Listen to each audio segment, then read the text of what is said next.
Good afternoon and welcome to the beautiful Kew Gardens in London. I am here to go to the afternoon tea at the Botanical, which is a new afternoon tea that I've not tried before, but I thought I would give it a go and review it for you guys because it is under £40 per person, which I think is super affordable for a London afternoon tea. So we're going to head over to the Botanical just now. I've had a little wander in the gardens. I think springtime is the perfect time to come here. It's just so beautiful with everything in bloom. So I'm excited to try this afternoon tea and to share my thoughts with you guys. I like to go to afternoon teas on my own. I do like going with someone else, but I also love going on my own. This one you did have to book for 2 people as a minimum, but when I get there, I will see if they'll let me just do the afternoon tea for 1 person, or if it is something where you have to pay for 2. And I will let you know all my thoughts about this afternoon tea. So we're going to be reviewing the teas that they serve, the cakes, the scones, all of it. And I will give my verdict at the end and let you know if I think it is worth the money and worth the visit. The restaurant that this afternoon tea is served in is just across from the Palm House in Kew Gardens. It is just to the right of the entranceway that you come through if you come to Kew Gardens via Kew Gardens Station. I feel like I'm saying Kew Gardens a lot in this video, but it's very easy to find the Botanical. It's across the lake from the Palm House and will only take you about 5 minutes to get to from the entrance. So this building just here across the lake is the Botanical. So that is where we're going to be heading for our afternoon tea. And this is the Palm House, which is just across the lake from the Botanical. So this is what you will have a view of if you sit outside for your afternoon tea. While we head over there, let me just do a little bit of an intro for you guys to me, because you might be new to my channel or to my videos. So I'm Albertine. I do a lot of travel content on my channel. I recently went to Dubai and vlogged that. But more recently, I am now getting into doing afternoon tea reviews. So if you want to see lots of afternoon tea reviews for London, subscribe to my channel because I'm going to be posting them and I'm going to be sharing my thoughts on them, and I'll give you full reviews of each one that I do to let you know if I think they are worth booking. Look how gorgeous these flowers are. They're just so beautiful. I love them. That's why I love coming here. I actually have a Kew Gardens membership, so I'm going to be spending a lot of my spring summer coming here on really nice days. Okay, here it is. Let's head in and see what we think of this afternoon tea. So I've just arrived and sat down for my afternoon tea. I am going to have it just as 1 person, which is great because I know some places they only really let you do it if there's 2 of you. But luckily I can get it just as 1 person here, which is great. And I'm just having a look through the menu. The only thing I really need to look at in here is the different types of teas they have, just to help me to decide which one I want to go for, because the rest of the menu I've already looked at online, but I'll show you what's included in all of it. So this is just a look at the menu. They do a classic and they do a vegetarian afternoon tea. They also actually offer a cream tea if you were just after the scones and the tea. The classic one, as you can see, it's got a selection of finger sandwiches, scones, and then some mini cakes. Similar for the vegetarian, just no meat in it. And then this is a list of the teas that they include. I'm going for the peppermint tea. I like a peppermint tea in the early afternoon. I just think it's so nice. And then you can add a glass of Prosecco for £10 if you want to as well. Quite a limited selection of tea, but that is what I would expect because it is not that expensive an afternoon tea. The more expensive ones I've gone to have had much, much bigger tea menus. But let's see what we think of the peppermint tea. So the tea has arrived very quickly, I will say, but it is in this super heavy teapot. This is actually quite heavy to hold. I'm not sure how long this is brewed for. I like to leave my peppermint teas to brew for about 3 minutes or so. So I'm going to pour this in a little bit and then I'll do a bit of a taste test and I'll let you know what I think. Okay, let's pour this tea and see what we think. Hold the lid on actually. Try not to spill it everywhere. I think it's brewed for a good amount of time. I'm hoping it's not going to be too hot as well when I try it. It smells really nice and minty, which is exactly what I like. I know mint teas and peppermint teas are a bit controversial. I know some people love them like me, some people absolutely hate them, but it's definitely my type of thing. That is a really nice peppermint tea. It's not too strong, it's not too minty, just perfect. So I'm going to really enjoy having that with my afternoon tea. And speaking of afternoon tea and the cakes and the sandwiches, they've actually just arrived with me. So let me show you everything that's included And they actually did serve it to me as just one person, which is great because I love to come to afternoon teas just on my own, especially if I'm on holiday or if I just want to have a bit of me time in London. And so it's good to know that they do that. So you don't have to come as a two. You can come on your own if you want to as well. Let me show you everything that is included. So let's be traditional and start at the bottom. We've got our 4 sandwiches here. I know that one of them is coronation chicken. I think the other one is an egg mayonnaise one, and then there is a ham one in there and also a cucumber one. Cucumber isn't my favorite. I often avoid those. I will do a little bit of a taste test for you guys and let you know what I think, but normally I avoid those ones. They're not my favorites, but I do love a coronation chicken, so I'm excited to try that. Then on the second level, we've got our scones. So we've got a plain one and a fruit one, which is very traditional, very standard. And then you've got your jam and your clotted cream. And I love this brand of jam. I honestly think it is the best. So I'm pleased to see that there. And you get a really good amount of cream as well. I might see if I can ask them for a bit more as I go on, and I'll let you know if they let you do that, if they let you do a little bit of a refill, because the jam and the cream that they provide is never enough for me. I always need double. And then at the top here, we've got the cakes, which all again look so tasty. One of them's fallen over slightly, but that's all right. They look really good. And overall, I will say for one person, I think this is a really good amount of food. It's not too much where I feel like it's gonna be overwhelming and I'm not gonna finish it. I might not get through all the scones because I find those kind of the heaviest part of an afternoon tea, but I will let you know what I think as I go. I'll start with the sandwiches and I will let you know my review of those once I've tried them. So I've just finished my sandwiches. Overall, I thought they were really nice. The egg mayonnaise one was a very standard egg mayonnaise, nothing to write home about, but it was nice.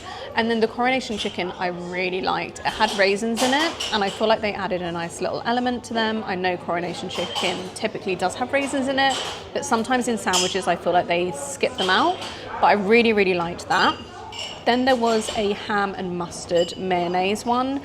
For me, the mustard in that was a bit too overpowering. It's very strong and peppery, so if you love mustard, you would really like it. If you're not a fan of mustard, I think it will be too much for you, which is a bit of a shame. And then the cucumber sandwich, I think it was cucumber and cream cheese, I actually really liked. I don't like cucumber, as I mentioned. I find it quite watery in a lot of things, but this cucumber was really nice and crunchy, and the cream cheese was delicious. So overall, I think the sandwiches here are pretty decent, and they're quite small. That's what I'll say, but like I mentioned earlier, the price point is under £40 for this. So for the value that you're getting, I think it's fair, and it does leave you more space for the scones and the sweet treats that come with this as well. I've had bigger sandwiches before at other afternoon teas, but they were more expensive. So for the price, I feel like they're fairly decent for what you get. Okay, let's try the scones. I will say these actually do feel fairly warm as well. That is something that I love at an afternoon tea, is a nice warm scone. You cannot beat it. And I really don't like when they serve them cold or lukewarm. They need to be served warm. And then I've got the cream here, so I'm gonna pop some of this on. I always do the cream first. Let me know what you do first in the comments, whether it's the cream or the jam. I'm a cream first girl. I just prefer it. I feel like it just looks nicer. I don't know why, but I really feel like it does. So I'm gonna put that on, and then I'm gonna go in with the jam as well. And I will let you know what I think of these. How good does that look? Let's try it and see what we think.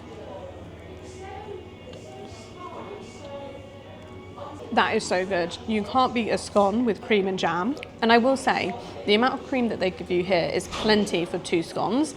I thought I was going to need to ask for more, but I've not even used half of it. So I actually think I've got enough for both of the scones that I've got with my afternoon tea. I am just getting my fruit scones ready to have. And they honestly give you so much cream. Let me show you. There's still cream left in here, and I've just put it all over as much as I can dare on those fruit scones. I've put loads on them, and there's still some left over. So That portion of cream was really generous. Sometimes I find they can be a bit stingy with that at afternoon teas. The jam I have pretty much completely used up on the scones, so that was a really good portion, really good amount. But I find these little glass jars are always the perfect amount of jam. And I will say with the plain scones, which I just had, they had a bit of a hint of lemon or Earl Grey or something like that to them, which was really, really nice and I really liked. So now I'm going to try the fruit ones and let you know what I think. These feel softer than the plain ones. I always find the textures can kind of differ between the two sometimes, but really, really delicious. And they are quite small. They're not huge scones, so you're not gonna get super full on them, which is great. I like either a light texture or a smaller size of the scones for an afternoon tea, just so you've got space for the sandwiches and the sweet treats as well. So I'm gonna finish these two halves. I always cut them in half and do them like this. And then we'll move on to the sweet treats, I call them, because they're not all patisserie or pastry or cakes. It's normally a mixture of all of those different things. But I'll finish these scones and then we'll move on to that and I'll let you know what I think of them and then my overall rating for this afternoon tea. Okay, let's get into these sweet treats. They don't actually list what they are on the menu. They just say a selection. But I think that's because they might change them almost daily. I'm not sure. Probably just depends on what they make that day. But I've got a macaron and then I've got a little loaf cake here and then there's another kind of loaf cake. Let's grab everything actually. There's, oh, this one's a bit softer. So there's this one, which is like a couple of layers of mousse, gel, and then a sponge at the bottom. And then this is like a mini choux pastry. So those are the four that you get. I'm gonna try them all. I'll let you know what I think and I'll let you know what flavors are in each of them as well once I've tried them. Okay, I think those were a bit hit and miss if I'm honest. The choux bun was filled with just a standard cream. That was quite nice. It was just nice and plain, but nicely done. The quite dense cake with like the lemon and lime shavings on top, that was like a lemon drizzle cake. Quite dense, as I just mentioned. Nice flavors, and I think that's why it's such a small size, because if you had that as a bigger size, it would be way too much. It would be overwhelming. You definitely wouldn't be able to finish it. The other sponge cake, the one that had the mousse, the gel, and then the sponge, is like a pomegranate flavor, but the initial taste of it and the aftertaste, I'm gonna be honest, was not very pleasant. So I'm not gonna finish that. And the macaron, unfortunately, was quite hard. I think that's been sat around for a while. So there's a couple of bits in there that were good. The other bits weren't. I think those kind of let the overall afternoon tea down a bit, because up until now, I felt like it was really, really good. But sometimes this happens. There's like one element of it that's just not that great and it throws it all off, and it means that I just don't rate it as highly. So now that I've finished my afternoon tea, let me give you my full rating and review. Overall, I think it's nice. I just think the sweet treats, that final layer, really lets it down. The sandwiches were nice. Scones I really, really loved here actually. So what I would recommend is actually probably booking a cream tea here. The price of this I think was £34 or £35. I'll put it on the screen, the exact price of afternoon tea here per person, just so you've got that to refer to. But I know the cream tea per person is £17. It's about half the price. And I think the scones are really the highlight of this, and the tea is really nice. So if I was gonna come back, I probably wouldn't do a full afternoon tea. I would just do a cream tea and enjoy the venue, because this is a really lovely venue. I will show you some clips of the interior because it is absolutely gorgeous here. And like I mentioned, you are in Kew Gardens and you are across from the Palm House. So it's a really pretty venue. I just don't know if I would return for a full-on afternoon tea. So I hope you found my review today helpful of this afternoon tea. Make sure you subscribe to my channel. I will be posting more reviews of afternoon teas on there. So if that is your thing, and if you want to know what the best and the maybe not so great ones are in London, make sure you're subscribed so you don't miss my videos. I'll see you guys next time.